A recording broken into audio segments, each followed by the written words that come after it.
Welcome, family. Today we're going to be talking about firearms and how they can come into play to your preps and how to handle that if you're on a budget.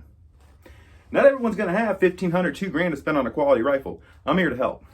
Now, literally any weapon is better than no weapon in a post-apocalyptic kind of world.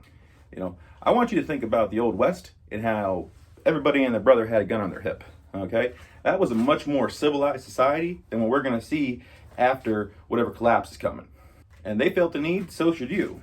But there's a lot of things that you should be prepping for right now and spending your money on, not the least of which being food, water, medical, electricity generation, keeping warm kind of stuff.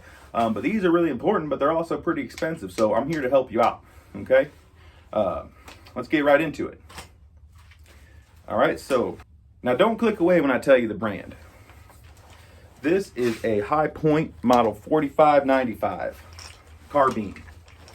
Okay, so the gun snobs out there might click away when I tell you this, but if you're on a budget and you need to get something, this is going to be a great thing for you to look at. All right, this is a model 4595 Hi-Point 45 carbine. Okay, it's chambered in 45 ACP. Now, I want you to take a look at this rifle. Okay, first thing, the look of it. Okay, so for the uninitiated, you have this in your hands.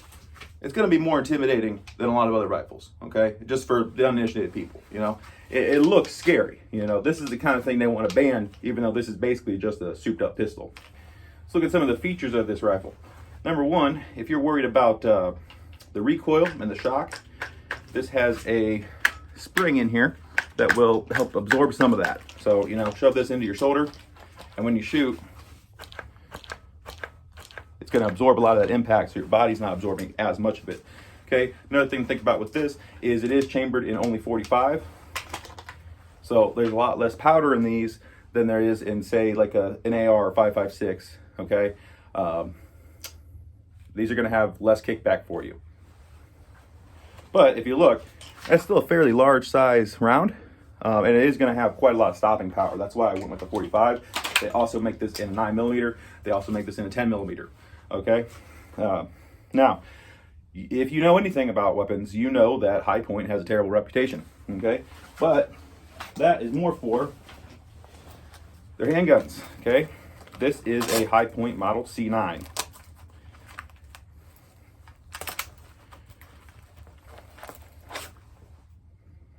Okay. This is something else I wanted to show you if you are on a budget. Hi-Point model C9. Okay, this is by no means a great gun. However, this is a great gun for the money. All right, I paid $90 for this, used, good as new. I got it from a gunsmith I know. It's probably low 100s now with the price increases. But this is a 9mm handgun. I believe it's a 10-round magazine, plus you can put one in the chamber.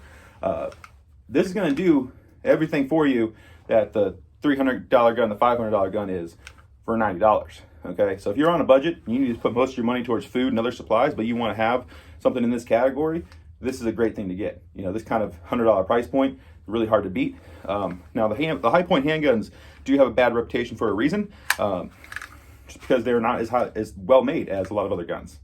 But for the price point, I have a full video deep diving into this particular weapon. I encourage you to check it out. I believe it's a few videos back here.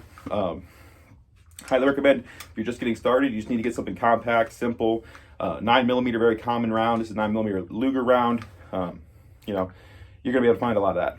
So that's another thing to think about with your ammo. If you spend less on your weapon, you're going to be able to buy more of that. And long term, that may be in your favor. Okay, so check out the other video if you want to learn more about the Hi-Point C9. Going back to the carbine. So the handguns have a bad reputation.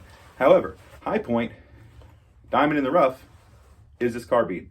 Okay, people who have used this, and by all means, go to the range if they have it and rent one of these and try it out. You'll change your mind. This is a phenomenal weapon for the price point. $300 to $400 when I got it.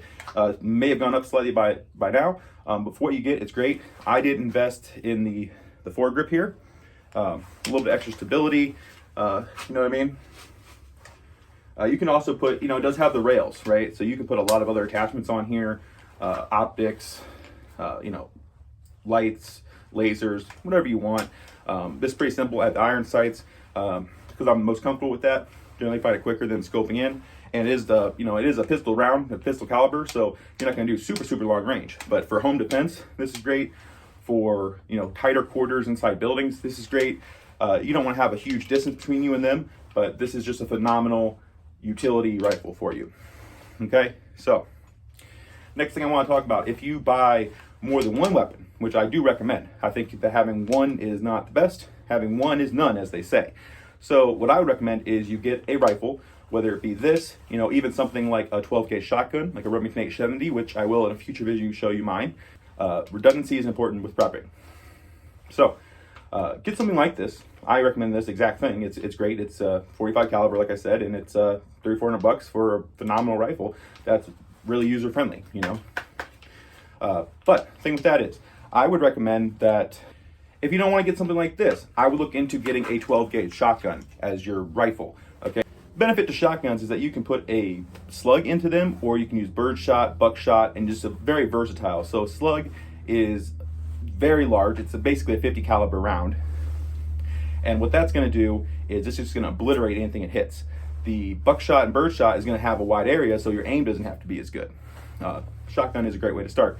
So, but for me, what I would say is initially, and I would say, get a few of these things. But for your first one, I would maybe look at sticking on the same platform, just because it's making it easier for you to stock up on ammo, and it lets you have that supply to depending on which one you want to use, and it lets you have you carry less different types of ammo in the field.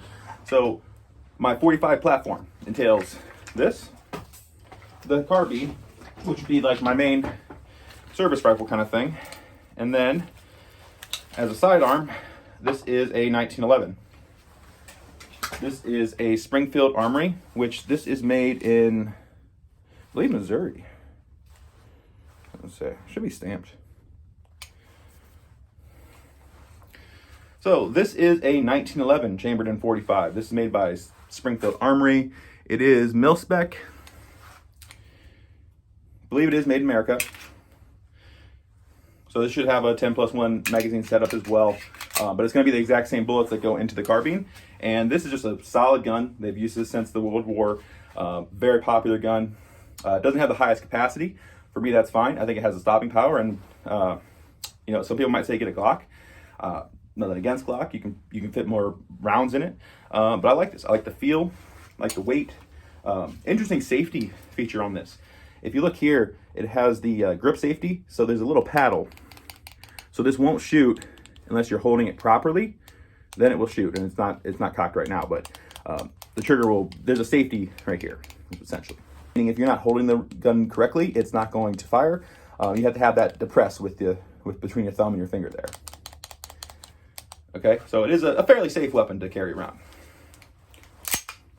Another thing about this is it's very durable. This was made for World War II. It's going to go through the shit and do pretty all right. I'm not saying that you need to get a 1911. I'm just talking about the value of sticking to one platform, at least in general, just so you can stock up on one ammo type and buy in bulk.